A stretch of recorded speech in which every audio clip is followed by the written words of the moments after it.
Halo guys, berjumpa lagi dengan saya Nanda di Kresna Gadget. Apa kabar teman-teman semua? Semoga teman-teman semua selalu dalam keadaan sehat dan juga lancar rezekinya. Hari ini saya senang sekali karena bisa bertemu lagi dengan teman-teman dan juga hari ini saya kedatangan sebuah smartphone dari brand Xiaomi, teman-teman ya. Ada yang tahu ini seri apa? Yap, bener banget, ini adalah Xiaomi Redmi 9A. Untuk detailnya, ayo kita review bareng-bareng unitnya ya teman-teman.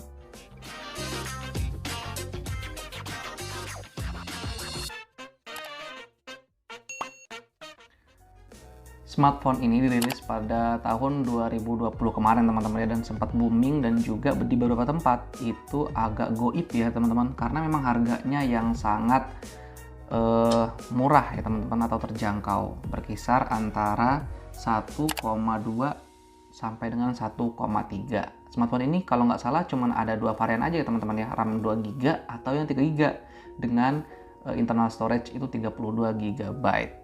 Nah teman-teman, kelihatannya kentang banget smartphone ini, bisa nggak ya untuk main game dan lain sebagainya. Nanti kita akan ulas bareng-bareng di segmen performanya. Namun sebelum itu, ayo kita bahas dari sisi desainnya terlebih dahulu ya teman-teman ya. Secara looks-nya dari bagian depan memang masih mengusung tema kamera depan seperti ini, masih menggunakan drop notch atau tetesan air seperti ini ya, bukan punch hole yang banyak di smartphone kekinian atau under display kamera yang udah mulai booming di tahun 2022. Masih zaman jadul lah, tapi sekilas ya teman-teman ya, masih kelihatan bagus kok dengan resolusi layar HD 6,5 incinya. Kemudian di bagian bawah kita masih ketemu dagu yang agak lebar ya teman-teman ya, walaupun di bagian bezel kanan kirinya udah sangat tipis. Beralih ke bagian samping teman-teman, kita akan menemukan tombol on off, kemudian juga volume up and down. Setelah itu ada speaker, kemudian ada USB biasa ya teman-teman ya. Kemudian juga di sebelah kiri ada ini SIM card. Di atas ada audio jack 3,5 mm. Di belakang itu ada satu kamera 13 megapiksel dan juga ada lampu flashnya. Di depan ada kamera juga yang ditanamkan beresolusi 5 megapiksel. Nanti untuk kualitas kameranya ya nanti kita akan share sedikit ya teman-teman ya, untuk kualitas dari kamera dari Xiaomi Redmi 9A ini. Dan kemudian untuk prosesornya yang digunakan di smartphone ini masih menggunakan MediaTek ya teman-teman ya, lebih tepatnya MediaTek Helio G25 ya. Terdengar kurang gahar ya teman-teman ya untuk melibas game-game masa kini, namun untuk kayak apps-apps bawaan seperti WhatsApp yang mudah-mudah ya teman-teman ya, kemudian juga seperti game-game ringan seperti Mobile Legends ya masih bisa lah. Untuk internetan, browsing, YouTube itu masih sangat lancar. Namun teman-teman, sebelum kita lanjut ke performanya, ya seperti biasa saya akan membahas terkait bloatware yang banyak banget teman-teman ya di handphone Xiaomi entry level lebih tepatnya. Dulu juga saya pengguna kelas berat ya, Xiaomi Mi Mix itu hampir 2 tahun saya pakai. Mi Mix 3 itu bloatware-nya juga ada, tapi nggak sebanyak di segmen entry level. Teman-teman bisa lihat nih di sini, banyak banget bloatware yang harusnya nggak ada ya, kayak Gates App, kemudian juga apalagi nih teman-teman, Google One, kemudian juga apalagi nih, banyak banget ya teman-teman ya, yang sebenarnya kita bisa hapus dan uninstall. Xiaomi ini juga bisa kita hapus ataupun kita uninstall seperti itu teman-teman ya. Nah, kita bisa hapus dari sini. Tapi ini sangat merepotkan sih bagi orang-orang awam yang nggak mau ribet pakai handphone. Banyak banget aplikasinya, otomatis ini makan daripada memori internal yang ada di smartphone ini. Dan kemudian coba kita lihat, lari ke tentang ponsel ya teman-teman ya. Kita cek ke pengaturan. Aku close dulu teman-teman, kita ke pengaturan.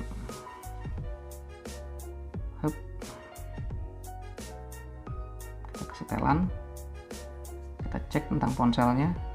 Ya teman-teman ya, memori internalnya itu sudah hampir penuh, terpakai 31,3 GB dari 32 GB. Kemudian MIUI-nya, skin Android-nya ini teman-teman ya, MIUI global 12.0.14 stabil. Dan kemudian ini versi MIUI-nya, kemudian versi Android-nya, dan tingkat patch keamanan Android-nya. Ini keseluruhan spesifikasinya di sini teman-teman ya. Tadi kemudian ini modelnya versi Vita, penyimpan internal.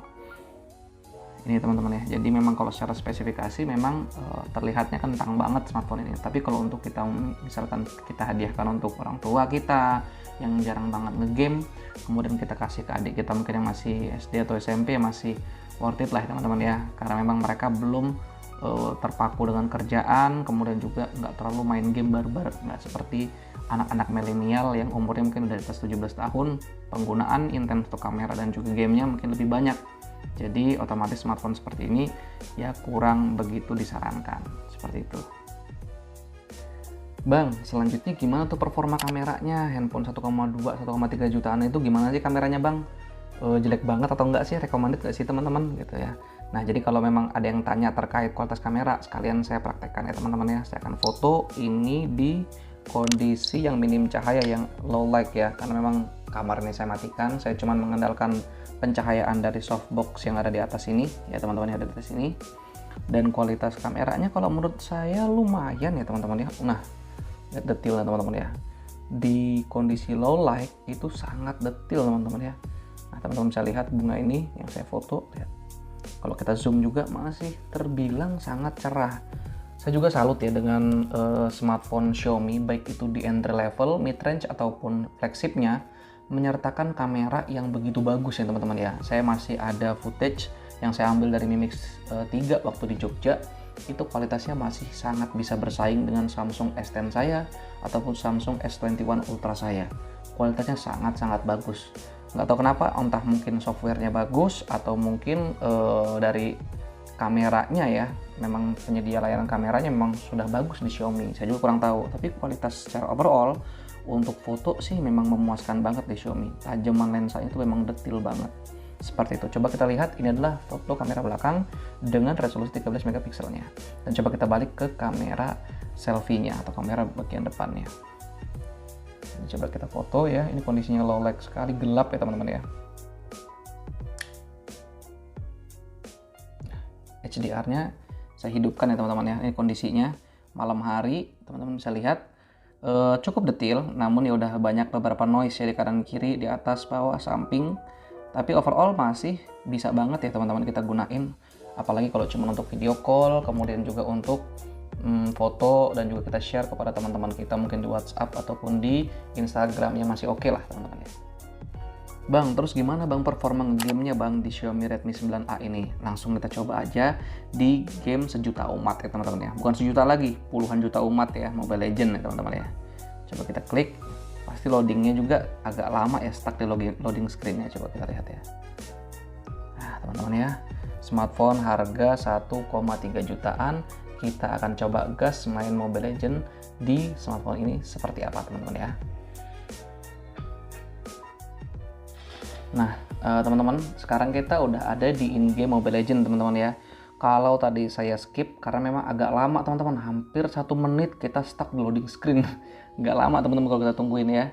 Tapi nggak masalah lah, it's okay ya. Jadi, yang namanya juga handphone entry level, ya kita mau berharap apa, teman-teman ya, dengan chipset yang masih minim banget. Ya mungkin kalau mau main game agak enakan ya, di MediaTek, ya kita pakai MediaTek yang sudah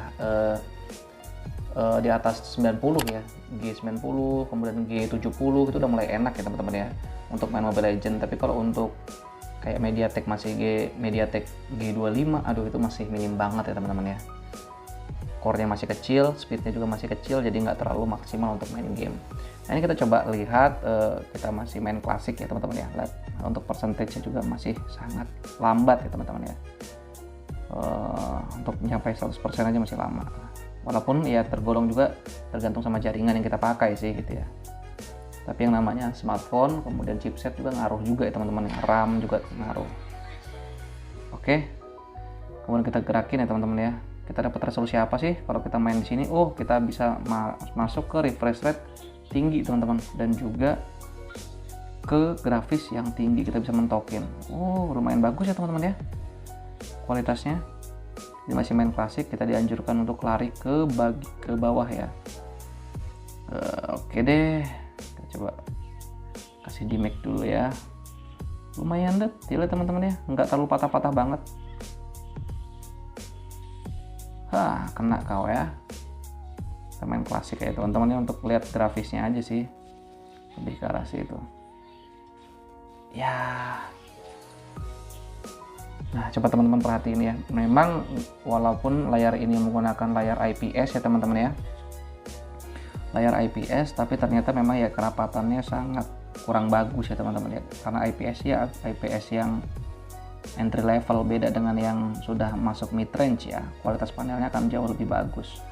Kita lihat nih teman-teman ya, di bagian rumput di sini tuh hero-nya juga kelihatan ya teman-teman ya, artinya masih grafisnya masih kasar ya teman-teman ya, nggak serapi smartphone yang memang sudah mid range, harganya mungkin di angka 2 juta sampai 3 juta dari brand yang sama, dari Xiaomi juga.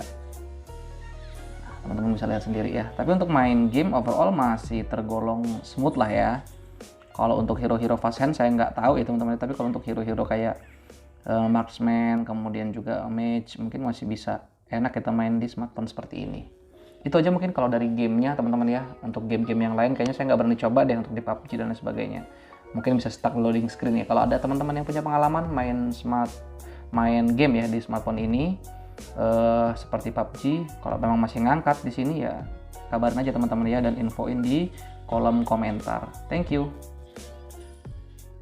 Terakhir, kita langsung aja teman-teman ya ke kesimpulan. Ya memang smartphone ini dihadirkan memang diperuntukkan untuk orang-orang yang memang baru mau pindah ke smartphone ya. Baru pindah ke smartphone mungkin dari handphone jadul zaman dulu, mungkin yang masih QWERTY, mau pindah ke smartphone awal-awal, bisa coba smartphone ini. Atau mungkin mau dihadiahkan atau diberikan kepada orang tua kita yang nggak terlalu masif menggunakan smartphone, yang kebutuhannya casualnya hanya untuk WhatsApp, YouTube, TikTok, ini masih bisa banget sih teman-teman ya.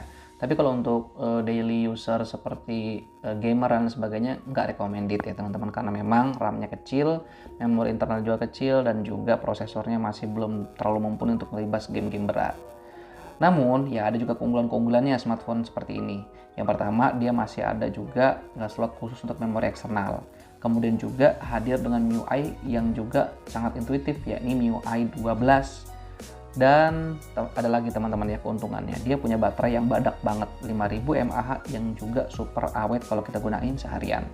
Dan jangan lupa hasil kamera yang saya sampaikan di awal tadi itu sangat-sangat bagus di kelas harganya, dan juga punya layar yang sangat gede, yakni 6,5 inci. Ya itu aja teman-teman ya kelebihannya. Namun kekurangannya apa bang? Ya kalau kita bicara kekurangan, ya dari value yang kita dapatkan dari harga seperti ini, ya kekurangannya tetap ada ya teman-teman ya. Tapi kalau kita mau bandingkan dengan harganya, ya udah deh kita terima aja gitu teman-teman kekurangannya. Emang apa sih yang kemudian kerasa fatal banget bang kekurangannya? Kalau menurut saya sih RAM-nya teman-teman ya, sama memori internalnya sangat-sangat kecil. Karena kalau kita sekarang lihat aplikasi-aplikasi yang ada di App Store ataupun di Play Store itu sudah gede-gede banget, apalagi game. Kalau teman-teman main PUBG, main kemudian Mobile Legends itu, aduh memorinya 1 GB sendiri mereka itu teman-teman ya. Jadi kalau kita mau gunain smartphone ini untuk gaming ya memang kurang banget ya, dan kurang cocok juga. Apalagi kalau kita mau banyak-banyak ngetek video ataupun foto, karena otomatis memorinya yang kecil ini akan cepat penuh. Itu aja teman-teman ya. Selebihnya sih overall ini review saya positif banget. Dengan harga 1,2-1,3 juta kita dapat smartphone yang compact. Ya terbilang compact banget juga enggak ya, terbilang ringan juga enggak, karena ini bobotnya 194 gram ya teman-teman ya. Tapi kalau di tangan saya sih ini enteng banget, beda dengan Samsung yang pernah saya pegang ya, Samsung S21 Ultra. Karena mungkin dampak dari bagian cover dan juga smartphone-nya yang masih menggunakan plastik, jadi relatif lebih ringan ya, dan juga relatif lebih adem di tangan nih. Dari tadi saya pegang smartphone ini sudah hampir 1 jam ya saya review ini, atau setengah jam saya take dan retake ulang, masih adem ayem. Untuk main game masih adem ayem. Ini keuntungannya smartphone yang terbuat dari bahan plastik. Itu aja ya teman-teman ya. Terima kasih sudah menonton sampai dengan menit-menit ini. Jangan dan nggak di skip-skip ya tentunya teman-teman ya. Dan juga mohon bantuan support, like-nya, kemudian juga share kalau teman-teman informasi yang ada di video ini bermanfaat. Kalau ada teman-teman yang mungkin butuh informasi terkait smartphone dari Xiaomi Redmi Note 9 ini, teman-teman bisa share ke teman-teman yang lain. Nih ternyata ada channel YouTube yang membahas Xiaomi Redmi Note 9 ini. Itu membuat saya berterima kasih banyak ke teman-teman yang udah share, yang udah like, dan juga nonton gak skip-skip. Terima kasih banyak. Sampai jumpa di video berikutnya. Terima kasih. Bye-bye.